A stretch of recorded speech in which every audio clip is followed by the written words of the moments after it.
So first we're going to deal with some of the main aspects to note when you're reading a question.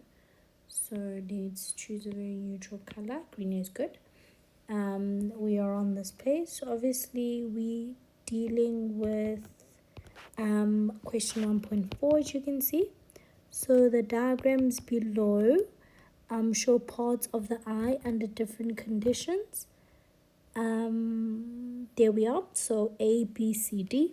You have to note for yourself some of the differences, right? So you can't, even if you don't understand what's happening, you kind of see the first diagram has like something going closer, something going away. Then we see C has something that bulges, D has something that bulges.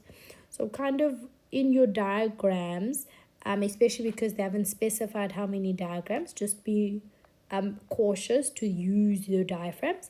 And then obviously under different eye conditions, then you can think of some of the conditions just before you approach the question.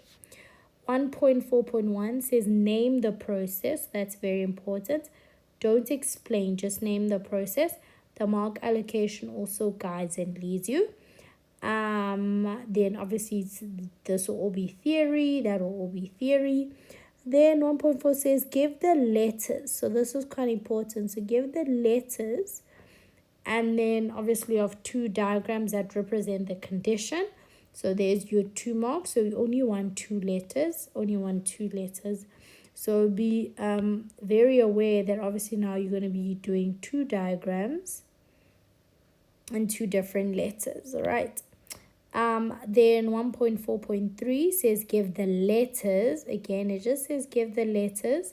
Doesn't say explain, put extra words, tell us what's happening of 2 diagrams, right? So again, your mark allocation is telling you you're going to have either C or A, or the last one you'll have a B or C.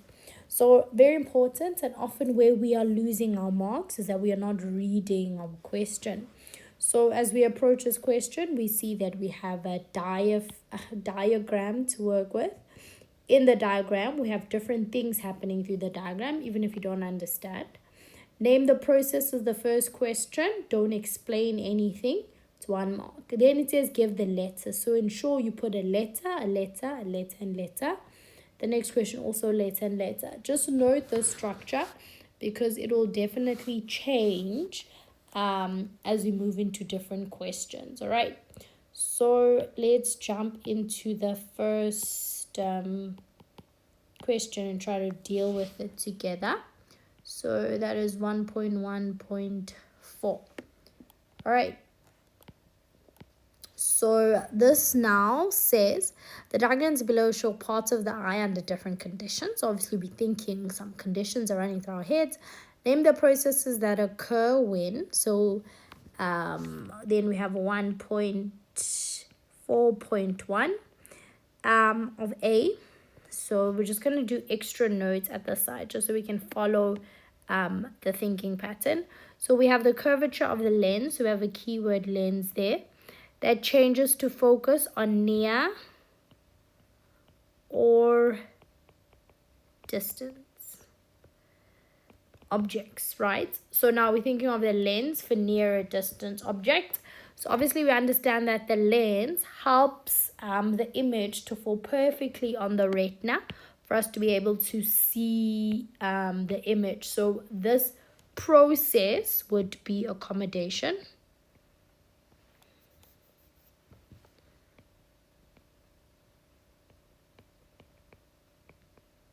All right.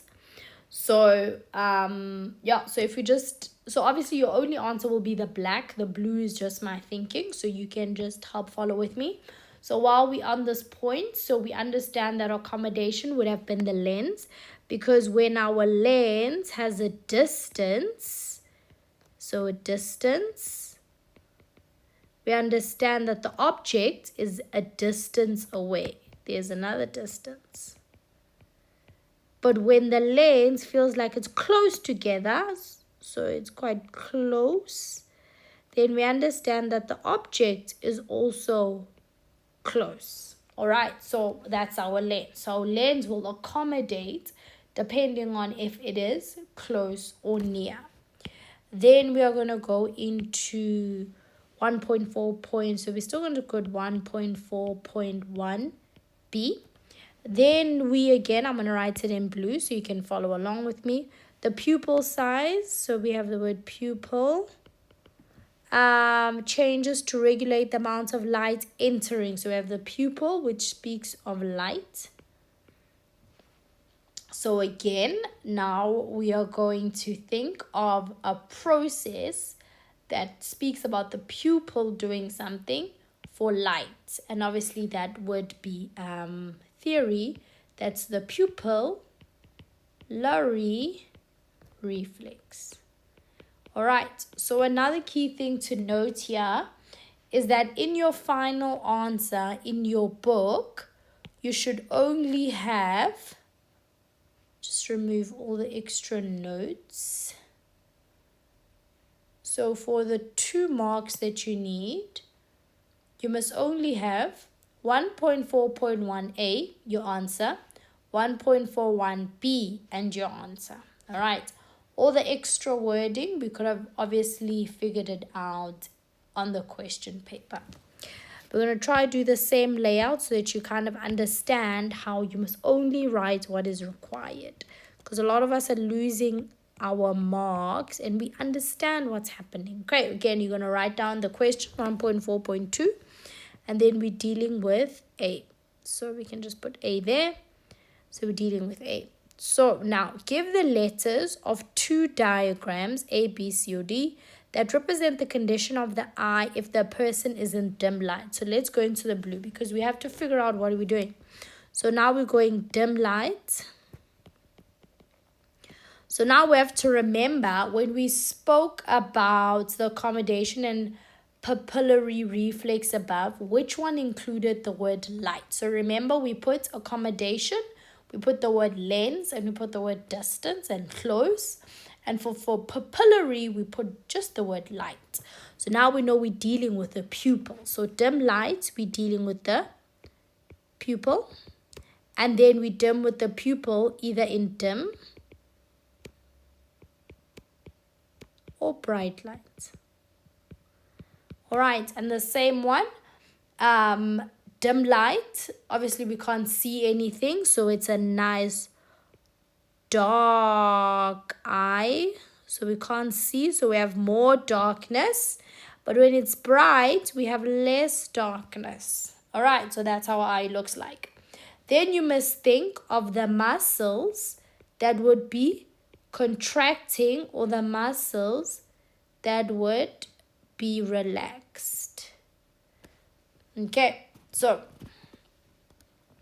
now in dim light, so we understand that our pupil would be nice and open. So from the side, it would be just a little bit there, just a little bit there. And most of it allows for us to kind of see where we are. So it opens it up, and that's how we see a lot of black because it's nice and open. So now, which one of the A, B, C, and D have an opening? So look at A, it's a small opening. B, it's a lot wider. C, it's a lot smaller. And D is a lot wider. So you must remember what we're looking at. Let's just write it nicely so you can follow with me. So what we're looking at basically is we have these little... So pupil is like an opening, and then we have the lens. So the lens is attached to the muscle. So we're not looking at the lens because we're not dealing with accommodation. We're kind of looking at this gap here in the front that like is our pupil. All right. So as we can see, the one that's open is B and D. So I'm going to put it back in black. So we have B and D. Or you can just write it under each other, B, D. Okay. Next one of 1.4.2, and this is question B. Now I'm going to write it again in blue so we can just focus. Focusing on distant objects. So you must remember, distance has to do with accommodation because distance or if it's distance or close, it's accommodation. So now when we talked about distant, we said distance was if the distance of the lens is longer, the distance of the object is longer. So which one has the longer lens? Remembering that the lens is now this part on the inside. All right. So now A and B look like they're a lot longer, and C and D look like a nice short circular one. So now we're just going to put the words A and B. Now again, like we did in the question before, I'm going to remove all this thinking so I can show you how my answer book is supposed to look like. So in my answer book, I shouldn't have all this working out. I should just have 1.4.2 B and D, 1.4.2 B. It's going to be A and B. That's all you needed. Or again, you could write it underneath each other because they just wanted 2 letters. So you could have just written it as B, D, A, B. Because that's all they wanted. All right. So really just give us exactly what we want so that we can give you exactly the marks that you want as well. The last question in this 1.4.3, just want to go back to my normal pencil, is A. So give the letters, again, 2 diagrams. So you can just put qaqa, put A and B. So ciliary muscles are contracted. Okay, so now you need to remind yourself, do the ciliary muscles occur for your pupillary reflex or your accommodation? And you have to have your diagram in head and all your acronyms on you. So it just makes it easier for you to remember. Okay. So another nice way to remember it is you must try remember what it does. So if you think about it, we have the word ciliary that will show up in this section, as well as there's another C word.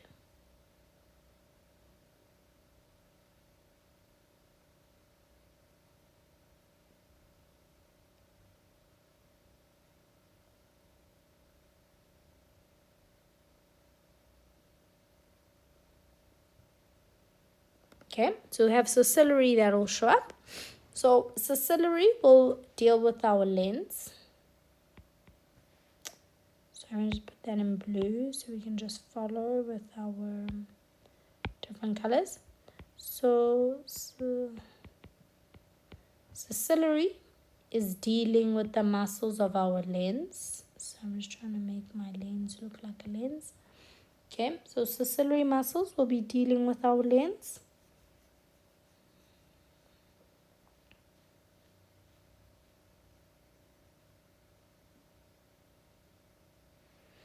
And the ciliary muscles are these ones here. And then obviously we have our suspensory muscles and our lens. So now if we're saying our ciliary muscles are contracted, that means our suspensory ligaments are slack, meaning our lens then bulges. Yeah? So let's just draw the 2 diagrams. So ciliary muscles contracts. These become slack. So then our lens will bulge. If our ciliary muscles becomes relaxed, these ones will become taut, making the lens taut. So you can imagine it's going to pull the lens to the corners because it's nice and tight. Unlike when it's slack, it kind of just like falls down into itself. All right, so when our ciliary muscles contract,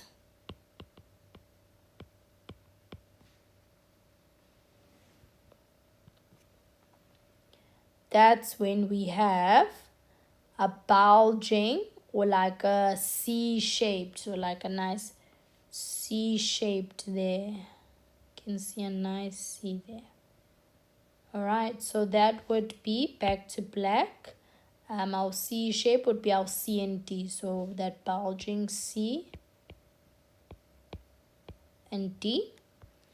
And then our B question, back to blue, then says our radial muscles relax. So radial muscles, remembering radial, has to do with our pupillary.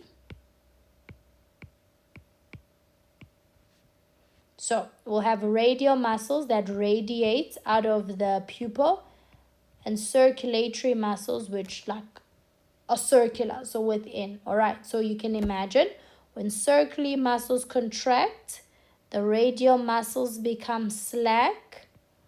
But when the radial muscles become slack, the circulatory ones relax, giving it a wider eye. So when we have a nice dark eye there, it's because we had contraction of the radial muscles.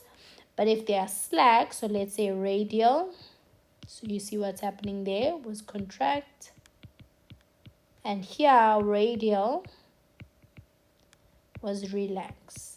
Okay, so just have the diagram there so you don't have to cram and get it incorrectly. So when radial muscles are relaxed, you see that then we have a small eye. So when do we have a small eye? We'll have it at A, and have a small eye also at C.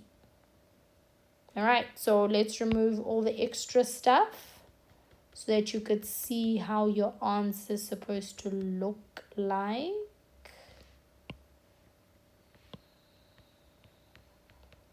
So again, your answer should just have the answer, the two letters that are the answer, and your number for the next question, and the two letters that are your number. All right.